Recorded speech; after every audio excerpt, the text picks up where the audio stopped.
हरे कृष्ण। आज हम श्रीमद् भागवतम के तृतीय स्कंद के 10वें अध्याय का पाठ करने जा रहे हैं। पिछले अध्याय में हमने देखा कि कैसे ब्रह्मा जी ने भगवान की अद्भुत स्तुति की। अब इस 10वें अध्याय में हम जानेंगे कि भगवान का आशीर्वाद पाकर ब्रह्मा जी ने इस विशाल ब्रह्मांड की रचना कैसे की। इसमें समय, काल की शक्ति और सृष्टि के उन 10 मुख्य प्रकारों का वर्णन है जिनसे यह पूरा संसार बना है। यदि आप जानना चाहते हैं कि पेड़ पौधे, पशु पंछी, देवता और मनुष्य, इन सब की उत्पत्ति का क्रम क्या था, तो यह अध्याय आपके लिए बहुत महत्वपूर्ण है। आइए भक्ति भाव से इस पावन कथा का आनंद लेते हैं। अध्याय 10 का मुख्य सारांश। नंबर 1, काल की शक्ति। इस अध्याय में बताया गया है कि काल यानी समय भगवान की वह अदृश्य शक्ति है जो पूरी सृष्टि को नियंत्रित करती है। संसार की हर हलचल इसी काल के अधीन है। नंबर 2, सृष्टि के 10 प्रकार। ब्रह्मा जी ने 10 तरह की सृष्टियाँ की। इसमें सूक्ष्म तत्वों से लेकर स्थूल वस्तुओं तक का वर्णन है। महत तत्व और अहंकार की उत्पत्ति, पेड़ पौधे और वनस्पतियों की रचना, पशु पंछियों का निर्माण और अंत में विवेकशील मनुष्यों की रचना। ब्रह्मा जी का संकल्प। यह अध्याय हमें सिखाता है कि भगवान की कृपा और सही मार्गदर्शन हो तो मनुष्य बड़े से बड़ा सृजन कर सकता है। एक सुंदर समापन संदेश। भक्तों, इस अध्याय को पढ़ते हुए हमें यह बोध होता है कि इस संसार का कण कण भगवान की इच्छा से बना है। जब हम इस व्यवस्था को समझते हैं तो प्रकृति के प्रति हमारा सम्मान और भगवान के प्रति हमारी श्रद्धा और बढ़ जाती है। तो करते हैं इसको हिंदी अनुवाद एंड श्लोकों के साथ शुरू। तो आइए इसको एक छोटे से कीर्तन से स्टार्ट करेंगे। जय गुरुदेव, जय गौरानिताय, सभी वैष्णवी ठाकुर की जय हो, सभी भक्तों की जय हो, सभी शिक्षा गुरुओं की जय हो। हरि बोल। जय राधा माधव, जय कुंज विहारी, जय राधा माधव, जय कुंज विहारी, जय गोपी जन बल्लभ, जय गिरिवरधारी, जय गोपी जन बल्लभ, जय गिरिवरधारी, यशोदानंदन व्रज जनरंजन, यमुना तीरा वनचारी, यमुना तीरा वनचारी, जय राधा माधव, जय कुंज विहारी। हरे कृष्णा कृष्ण कृष्ण हरे हरे, हरे राम राम राम हरे हरे, हरे कृष्णा कृष्ण कृष्ण हरे हरे, हरे राम राम राम हरे हरे, हरे कृष्णा कृष्ण कृष्ण हरे हरे, हरे राम राम राम हरे हरे। हरे कृष्ण। ओम नमो भगवते वासुदेवाय, ओम नमो भगवते वासुदेवाय, ओम नमो भगवते वासुदेवाय, ओम नमो भगवते वासुदेवाय। नरं चैव नरोत्तमं देवीं सरस्वतीं व्यासं ततो जयम् उदीरयेत्। नस्तुप्रायेषु भद्रेषु नित्यं भागवत सेवया, भगवती उत्तम श्लोके भक्तिर्भवति नैष्टिकी। कृष्णाय वासुदेवाय देवकी नंदनाय च नंदगोपकुमाराय गोविंदाय नमो नमः। मूकं करोति वाचालं पंगुं लंघयते गिरिं, यत्कृपातमहं वन्दे परमानन्दमाधवं। श्रीचैतन्य ईश्वरं श्रीगुरुदीनतारिणम्। हरे कृष्ण। श्रीमद् भागवतम तृतीय स्कंद अध्याय 10 सृष्टि के विभाग। श्लोक नंबर 1। विदुरुवाच अंतर्हिते भगवती ब्रह्मा लोकपितामह प्रजाः ससर्ज कतिधा देहि किरमानसिर्विभु। श्री विदुर ने कहा, हे महर्षि, कृपया मुझे बताएं कि लोकवासियों के पितामह ब्रह्मा ने पूर्ण पुरुषोत्तम भगवान के अंतर्धान हो जाने पर किस तरह से अपने शरीर तथा मन से जीवों के शरीरों को उत्पन्न किया। श्लोक नंबर 2। ये च मे भगवन् पृष्टा सत्वयर्था बहुवित्तं तान् वदस्वानुपूर्वेण्य छिन्धि न सर्व संशयान्। हे महान विद्वान, कृपा करके मेरे सारे संशयों का निवारण करें और मैंने आपसे जो कुछ जिज्ञासा की है उसे आदि से अंत तक मुझे बताएं। श्लोक नंबर 3।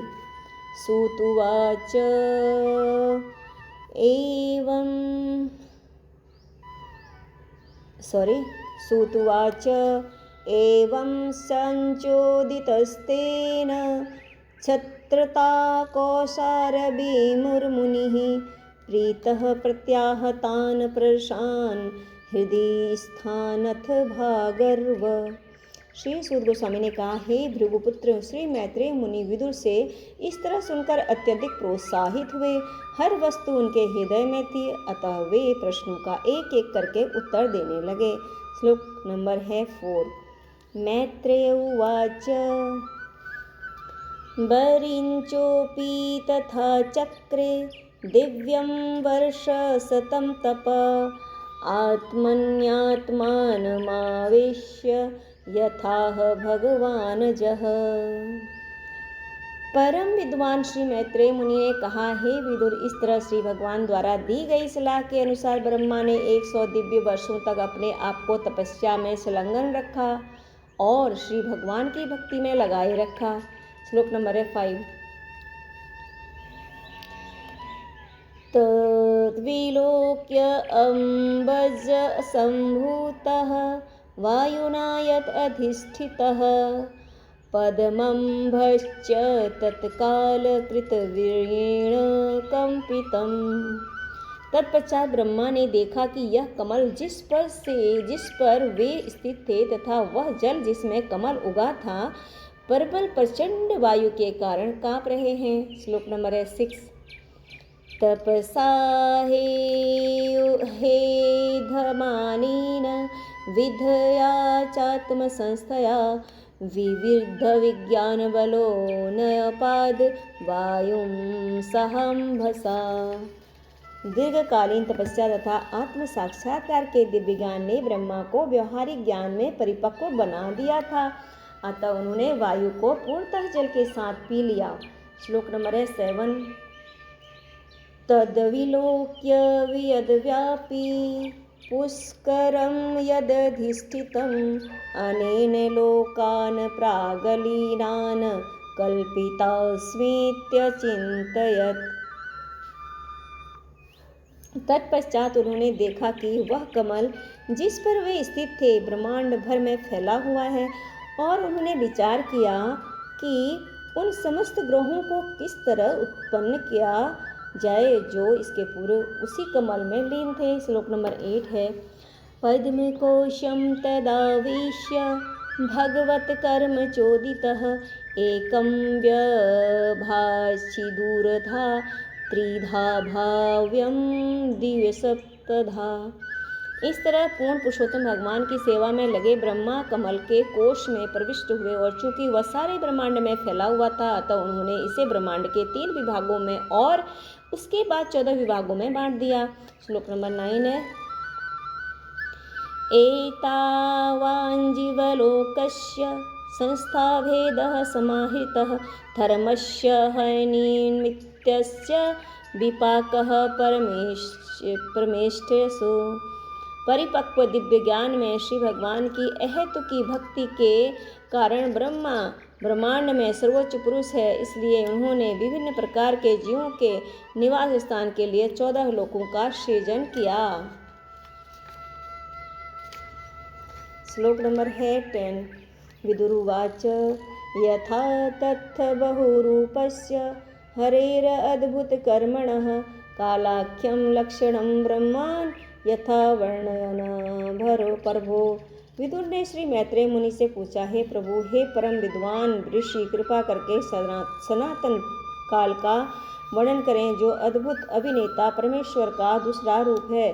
सनातन काल के लक्षण क्या हैं, कृपया करके हमसे विस्तार से कहें। श्लोक नंबर 11। मैत्रेय उवाच गुणव्यतिकराकारो निर्विशेषो प्रतिष्ठितः पुरुषस्तु तदुपादानमात्ममानं लीलया सिर्जित। श्री मैत्रेय मुनि जी ने कहा, नित्य काल की प्रकृति के तीनों गुणों की अन्योन्य क्रियाओं का आदि स्रोत है। यह अपरिवर्तनशील तथा सीमा रहित है और भौतिक सृजन की लीलाओं में यह पूर्ण पुरुषोत्तम भगवान के निमित्त रूप में कार्य करता है। श्लोक नंबर है 12। विश्वं वै बृहत्तन्मात्रं संस्थितं विष्णुमायया ईश्वरेण परिच्छिन्नं कालेनाव्यक्तमूर्तिना। यह विराट जगत श्री भगवान से भौतिक शक्ति के रूप में उस काल द्वारा विलक किया गया है जो श्री भगवान का अव्यक्त निर्विशेष पहलू है। यह श्री विष्णु की उसी भौतिक शक्ति के प्रभाव के अधीन श्री भगवान की वस्तुगत अभिव्यक्ति के रूप में स्थित है। श्लोक नंबर है 13। यथीदानीं तथाग्रे च पश्चादप्येत दीदृशम्। यह विराट जगत जैसा अब है वैसा ही रहता है। यह भूतकाल में भी ऐसा ही था और भविष्य में भी इसी तरह रहेगा। श्लोक नंबर 14। सर्गो नवविधस्तस्य प्राकृतो वैकृतस्तु यः कालद्रव्यगुणैरस्य त्रिविधः प्रतिसंक्रमः। गुणों की परस्पर अंतक्रिया के फलस्वरूप स्वाभाविक रूप से घटित होने वाले सृजन के अतिरिक्त 9 प्रकार के अन्य सृजन भी होते हैं। सनातन काल भौतिक तत्वों तथा मनुष्य के कार्य के गुण के कारण प्रलय 3 प्रकार का होता है। श्लोक नंबर 15। आधस्तु महत सर्गो गुणवैषम्यमात्मनः द्वितीयस्तवहमो यत्र द्रव्य ज्ञान क्रियोदयः। 9 सृजनों में से एक पहला सृजन महत्व तत्व सृजन अर्थात भौतिक घटकों की समग्रता है जिसमें परमेश्वर की उपस्थिति के कारण गुणों में परस्पर क्रिया होती है। द्वितीय सृजन में मिथ्या अहंकार उत्पन्न होता है जिसमें से भौतिक घटक भौतिक ज्ञान तथा भौतिक कार्यकलाप प्रकट होते हैं। श्लोक नंबर 16। भूत सर्ग स्त्रीयस्तु तन्मात्रो द्रव्य शक्तिमान चतुर्थ इंद्रियः सर्गो यस्तु ज्ञान क्रियात्मकः। इंद्रिय विषयों का सृजन तृतीय सृजन में होता है और इनसे तत्व उत्पन्न होते हैं। चौथा सृजन है ज्ञान तथा कार्य क्षमता क्रिया शक्ति का सृजन। श्लोक नंबर है 17। श्री राधे श्री राधे श्री राधे श्री राधे। भागवतम कर रही हूँ जरा। श्रवण करो, ठीक है। श्लोक नंबर है 17। वैकारिको देवसर्गः पंचमो यन्मय मनः षष्ठस्तु तमसः सर्गो यत सबुद्धिकृत प्रभो। 5वां सृजन सत्वगुण की अनोन्य क्रिया द्वारा बने अधिष्ठाता देवों का है जिसका सार समाहार मन है। 6ठा सृजन जीव के अज्ञानतापूर्ण अंधकार का है जिससे स्वामी मूर्ख की तरह कार्य करता है। श्लोक नंबर है 18। सड़ी में प्राकृता सर्गा वैकृतानपि मे शृणु रजो भाजो भगवतो लीलेयं हरिमेधसः। उपयुक्त समस्त सृष्टियाँ श्री भगवान की बहिरंगी शक्ति की प्राकृतिक सृष्टियाँ हैं। अब मुझसे उन ब्रह्मा द्वारा की गई सृष्टियों के विषय में सुनो जो रजोगुण के अवतार हैं और सृजन के मामले में जिनका मस्तिष्क श्री भगवान जैसा ही है। श्लोक नंबर है 19। सप्तमो मुख्य सर्गस्तु पंगीधस्तस्तु थुषाम च य सॉरी दोबारा से रिपीट करूँगी। सप्तमः मुख्य सर्ग तु षष्ठविदितस्थु साम चयः वनस्पति औषधि लता त्वक्तसाराः विरुधः दुर्मा। सातवां सीजन अचर प्राणियों का है जो 6 प्रकार का होता है। फूल रहित फल वाले वृक्ष, फल पकने तक जीवित रहने वाले पेड़ पौधे, लताएं, नलीदार पौधे, बिना आधार वाली लताएं तथा फल फूल वाले वृक्ष। श्लोक नंबर 20 है उत्स्रोत सस्तमः प्राया अंतः स्पर्शा विशेषणः। सारे अचर पेड़ पौधे ऊपर की ओर बढ़ते हैं, वे अचेत प्राय होते हैं किंतु भीतर ही भीतर उनमें पीड़ा की अनुभूति होती है, वे नाना प्रकारों में प्रकट होते हैं। श्लोक नंबर 21 है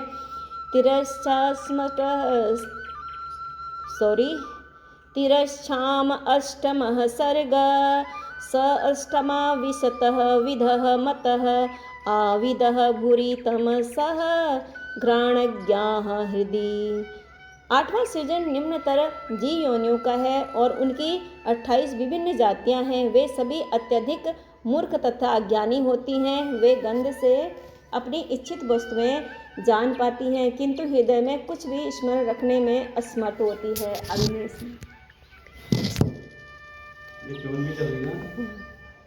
श्लोक नंबर है 22 गौरजो महिषः कृष्ण शुक्रो गवयोरुरुः द्विसफा पशवच्छमे अवृष्टुश्च सप्तम।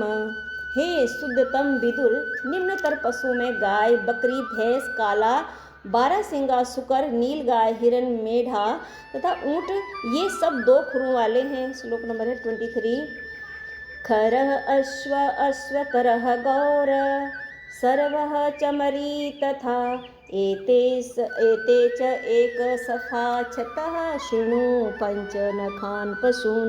घोड़ा, खच्चर, गधा और सरव, भैंसा तथा चंवरी गाय, इन सबों को केवल एक खुर होता है। अब मुझसे उन पशु के बारे में सुनो जिनके 5 नाखून होते हैं। श्लोक नंबर है 24 श्रीगालः वृकः व्याघ्रः मार्जराः सससल्लको सिंह कपिः गजः कुर्मा गोधा च मकर आदयः। कुत्ता, शियार, बाघ, लोमड़ी, बिल्ली, खरगोश, सजारू, शाही, सिंह, बंदर आदि, कछुआ, मगर, गोसाप, गोह इत्यादि के पंजों में 5 नाखून होते हैं। वे पंच नख अर्थात 5 नाखूनों वाले पशु कहलाते हैं। श्लोक नंबर है 25 कंकगृद्धः बकसेन भासबल्लुक वहीर्णः हंस सारस चक्राः काक उलूक आदयः खगा। कंक, गिद्ध, बगुला, बाज, भास, भल्लुक, मोर, हंस, सारस, चक्रवाक, कौवा, उल्लू इत्यादि पंछी कहलाते हैं। श्लोक नंबर है 26 अर्वाक स्रोतः तु नवम छतः एव विद नृणां रजः अधिकाः कर्मपरा दुखे च सुखमानीनः। मनुष्यों का सृजन कर्मानुसार 9वां है। जो मनुष्यों का ये सृजन जो किया गया है ना, ये 9वां है, 9th। यदि यही केवल एक ही योनि जाति ऐसी है जो अपना आहार उदर में संचित करते हैं। मानव जाति में रजोगुण की प्रधानता होती है। जो मानव जाति होती है ना, उसके अंदर रजोगुण की प्रधानता होती है। रजोगुण से क्या आता है, जैसे लालच, ये चीज़ें बढ़ती रहती है रजोगुण। तो मनुष्य गण दुखी जीवन में भी सदैव व्यस्त रहते हैं किंतु वे अपने आप को सभी प्रकार से सुखी समझते हैं, है ना, सुखी समझते हैं वो इस चीज़ में अपने आप को। रजोगुण से लालच आता है कि हाँ, लोभ लालच ये चीज़ें आता है और जब उनको वो चीज़ें सब मिलती रहती है तो वो उसमें सुखी, अपने आप को सुखी समझता है। तो श्लोक नंबर है 27 वैकृताः त्रय एव एते देव सर्ग च सप्तम वैकारिक तु यः प्रोक्तः कौमारः तु उभय आत्मकः। हे श्रेष्ठ विदुर, ये अंतिम 3 सृष्टियाँ तथा देवताओं की सृष्टि 10वीं सृष्टि वैकृत सृष्टियाँ हैं जो पूर्ण वर्णित प्राकृतिक सृष्टियों से भिन्न है। कुमारों का प्राकृतिक दोनों ही सृष्टियाँ हैं। श्लोक नंबर है इसमें 28, 29 एक साथ ही हैं। देवसर्ग चष्टविधि विबुधाः पितरोऽसुरा गन्धर्वाप्सरसः सिद्धा यक्षरक्षांसि चारणा भूतप्रेतापि चाचश्च विधाध्रा किन्नरादयः दशेते विदुराख्याताः सर्गास्ते विश्वस्वीकृताः। देवताओं का सृजन 8 प्रकार का है। नंबर 1 देवता, नंबर 2 पितरगण, नंबर 3 असुरगण, नंबर 4 गंधर्व तथा अप्सराएं या देवदूत, नंबर 5 यक्ष तथा राक्षस, सिद्ध चारण तथा विद्याधर, भूत प्रेत तथा पिशाच, आठवां है किन्नर। अति मानवीय प्राणी, देवलोक के गायक इत्यादि ये सब ब्रह्मांड के सृष्टा ब्रह्मा द्वारा उत्पन्न किए गए हैं। श्लोक नंबर है 30। अतः परं प्रवक्ष्यामि वंशामन्वन्तराणि च एवं रजः पलुतः स्रष्टा कल्पादिस्वात्मभूरिर्हरिः सृजत्यमोघसंकल्प आत्मैवात्मानमात्मना। अब मैं मनु के वंशजों का वर्णन करूंगा। सृष्टा ब्रह्मा जो कि श्री भगवान के रजोगुण अवतार हैं, श्री भगवान की शक्ति के बल से प्रत्येक कल्प में अचूक इच्छाओं सहित विश्व प्रपंच की सृष्टि करते हैं। इस प्रकार श्रीमद्भागवतम के 3 स्कंद के अंतर्गत सृष्टि के विभाग नामक 10वें अध्याय का भक्ति वेदांत तात्पर्य पूर्ण हुआ। हरे कृष्ण कृष्ण कृष्ण हरे हरे, हरे राम राम हरे हरे, हरे कृष्ण कृष्ण कृष्ण हरे हरे, हरे राम राम हरे हरे। हरि हरि बोल। श्रीमद्भागवतम की जय हो। सभी भक्तों की जय हो। जय गुरुदेव, जय गुरुताय, जय अनंत कोटि वैष्णव ठाकुर की जय हो। सभी आचार्यों की जय हो। आप सभी लोग प्लीज़ इसको श्रवण कीजिएगा और इसको प्लीज़ लाइक कीजिएगा और शेयर कीजिएगा, जिससे कि ज़्यादा से ज़्यादा लोग इसको श्रवण कर सकें।